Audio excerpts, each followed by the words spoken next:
بسم الله الرحمن الرحیم.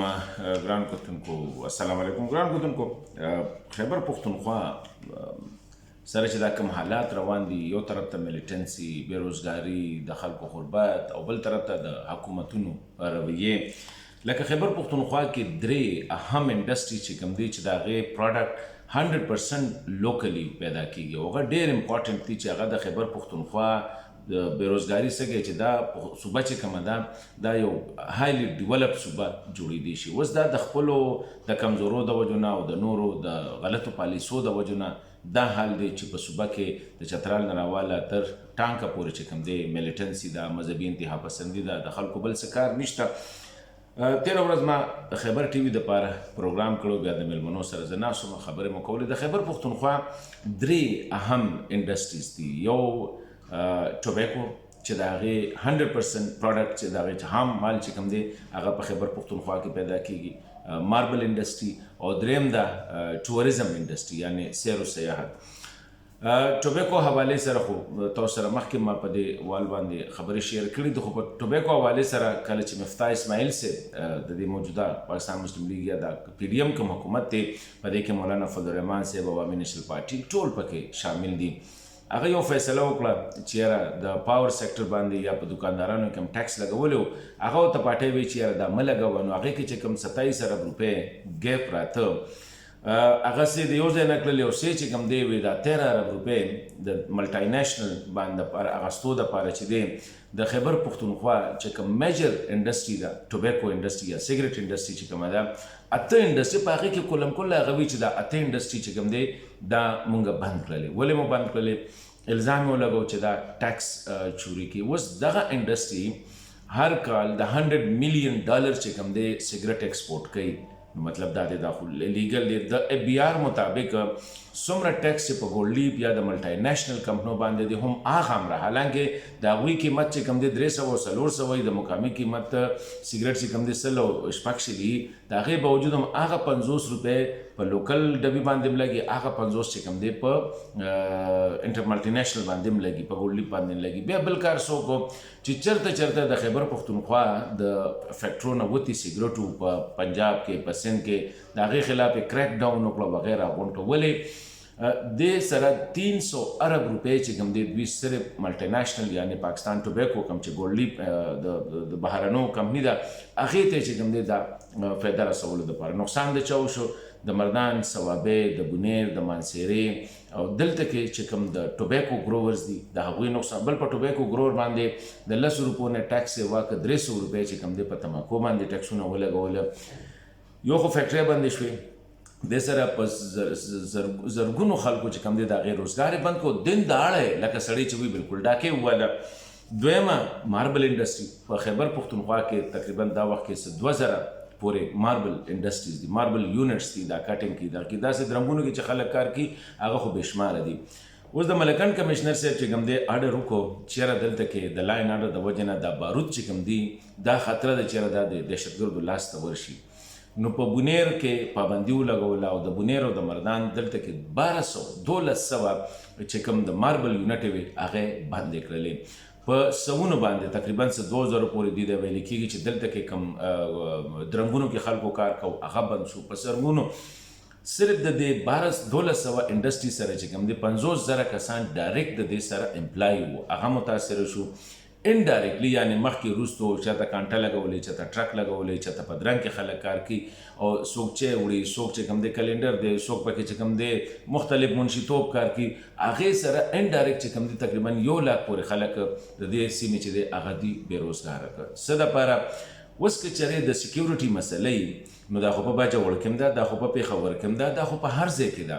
نو ولې صرف د بونیر، د مردان یا د ملکن د دې سیمې ولې بندوله؟ بل دا دی په 2008 کې د سیکیورټي حالت د انډسټریز نه دي بند شوي، په 2009 کې، په 2010 کې، په 2011 کې کله چې سیکیورټي حالت ډېر خراب و.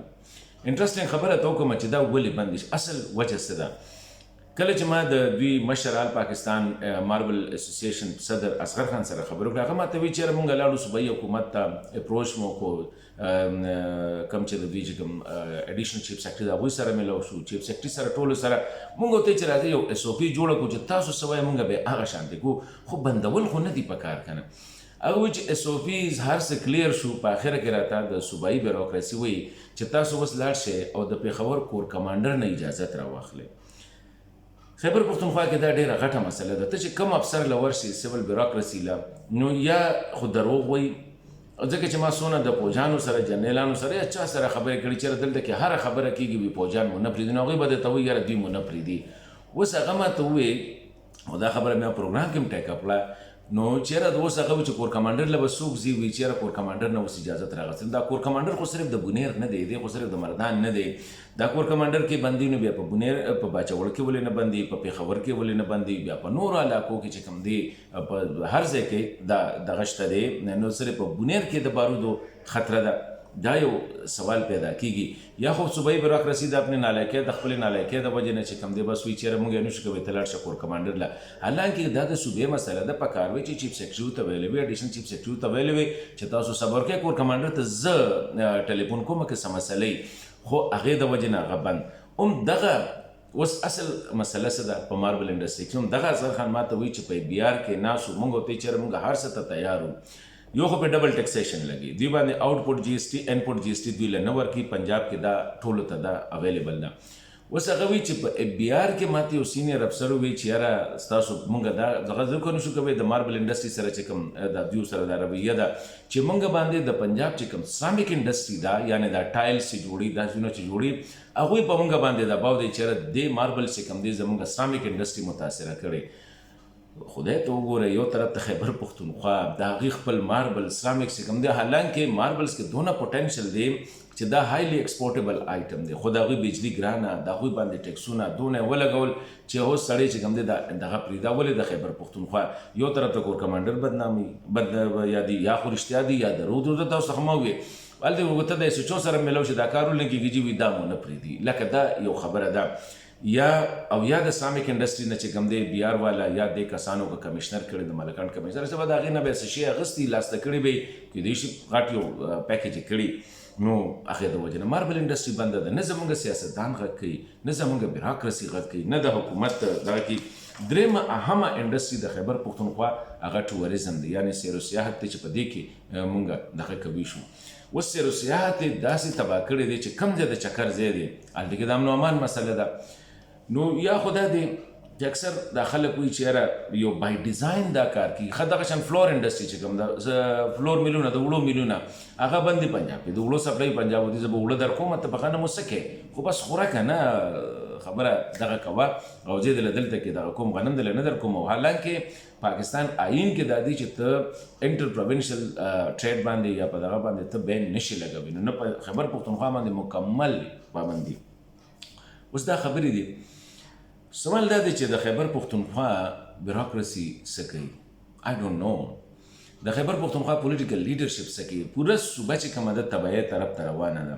آلریډي ستا نارمل انډسټري چې کوم دی هغه د سرحد چیمبر اف کامرس اینډ انډسټري د هغه ما اسحاق صاحب د هغې مې انټرویو اورېدله چې 300 انډسټریز نه مین انډسټري کوم چې مین سټریم انډسټري دی هغه بند دي، باقي چې کوم دی 10 to 20% کیپاسټي باندې چلیږي. نو زه به په دې پروګرام په ذریعه باندې خپل سیاسي لیډرشپ ته مولانا صاحب دا ټایم په حکومت کې دی، خدای ته وګوره مولانا صاحب لږ عوامي نیشنل پارټي په حکومت کې ده، پیپلز پارټي په حکومت کې ده، دا ټول په حکومت کې دي. خیبر پښتونخوا کې د دوی دغه شته، چلو تحریک انصاف خو وایي چېرې موږ ته بهر یو، خو صوبه کې خو د تحریک انصاف حکومت دی. بل زموږ د بیروکراسي په دې نه پوهېږم چې د خیبر پښتونخوا په نصیب کې یا بیروکراسي خو پرابلم دی. په دې به مې یو پروګرام کوم چې څه پرابلم دی چې یو ستا کوم فیډرل افیسرز دي هغوی خو پنجاب ته ګوري چې رالته راته ښه پوسټینګ میلاو شي. پروینشل افیسر دي آی ډونټ نو نالایکي ده، نااهلي ده، یا هغه د ماته یو سینیر بیروکریټس راته ویلي و اسلام آباد کې، وایي د خیبر پښتونخوا نه چې بیروکریټس دلته کې میټینګ له راشي وي داسې ښکاري هغه لکه د خپل سوري نه چې یېرېږي، دومره پورې خاموش چې د ډډې ته به ناست دي.